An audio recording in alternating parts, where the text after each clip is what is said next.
Hey guys, welcome back. Today we're hitting topic 6.7, labor in the Gilded Age. And I'm just going to say it. If topic 6.6 was how big business got big, then topic 6.7 is what that system felt like for workers and why labor unions explode onto the scene. One of the most influential ideas of this era was laissez-faire. It's a French term that basically means let them do what they will. In other words, businesses set prices, businesses set wages, businesses set working conditions, and the government mostly stays hands off. The idea was that if the free market is left alone, it will naturally produce the best outcomes. But here's the problem.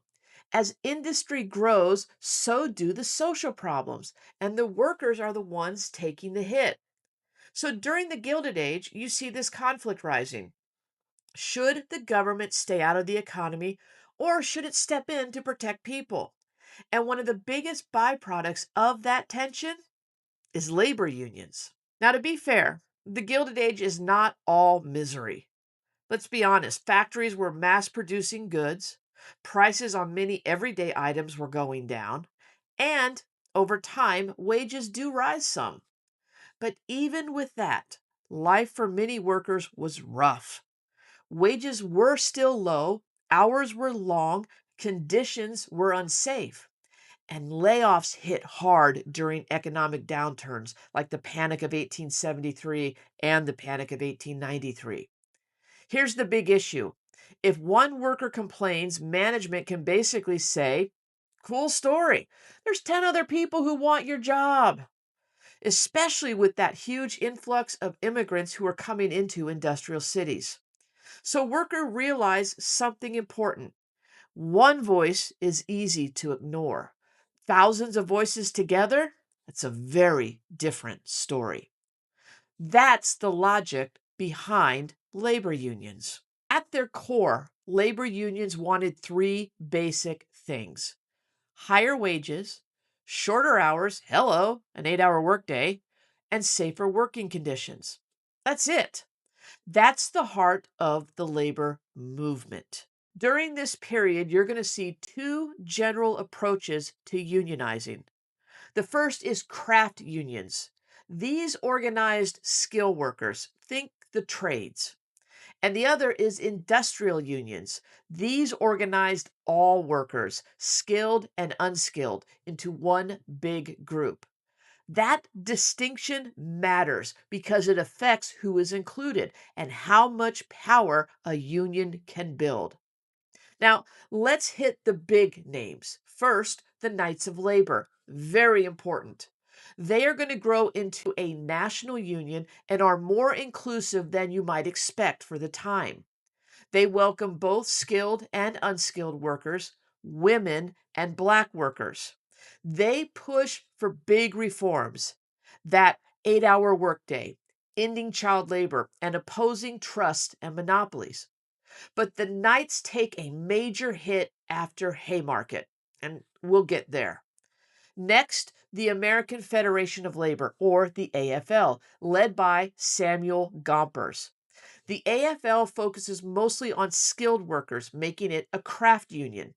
Their strategy is known as bread and butter unionism. That means higher pay, shorter hours, safer conditions.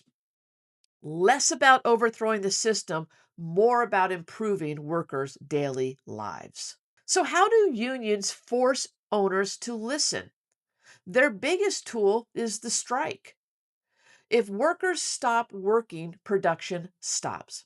And when production stops, profits stop. But business owners and the government, they have tools as well, including lockouts, which is shutting down their workplace, scabs, who are replacement workers, yellow dog contracts, which are promises not to join unions that laborers had to sign, blacklist, making it hard to get hired somewhere else, and sometimes private security, like the Pinkertons. So labor conflict becomes a power struggle. Workers use collective action, owners try to break the strike. Now, here are a couple big events during this time period that you should be able to recognize. The first one is the Great Railroad Strike of 1877. Railroad companies cut wages during a recession, the workers strike. The strike is going to spread across the states and it's going to shut down major rail traffic. President Rutherford B. Hayes sends in federal troops. That tells you a lot about this era. See, the government often will side with business to restore order. Next, the Haymarket affair. I mentioned that earlier. It began as a rally supporting the 8-hour workday, and a bomb goes off. Even though it's linked to an anarchist, public opinion is going to turn against unions. They become associated with violence and radicalism. And the result? The Knights of Labor decline. Then the Homestead strike in 1892. This happens at a Carnegie steel plant in Pennsylvania. Tensions are going to explode between workers and security forces. Violence is going to break out, and the strike is crushed. The big takeaway from this one, even in the gospel of wealth era, industrial peace was not guaranteed. Finally, the Pullman strike, 1894. The Pullman company cuts wages, but it's going to keep its rent high in its company town. The workers are going to strike. The strike is going to spread when Eugene V. Debs, remember that name, is going to support a boycott of trains carrying Pullman cars. The government steps in again, partly because trains carry mail and involve interstate commerce. Debs thrown into jail, and he is going to later become a committed socialist, holding on and grasping on to socialist ideas. So, what's the point of all of this? During the Gilded Age, industrial capitalism creates massive wealth, but also a sharper divide between owners and workers. Unions will rise to fight for fair treatment. Strikes will become a defining feature of this era. And again, the government tends to intervene in ways that protect economic stability, but often supports businesses. One final note, many of the goals unions fight for here won't fully become a reality until later, especially during the progressive era and beyond. But this is the moment that labor becomes an organized national force. All right, that's it for topic 6-7.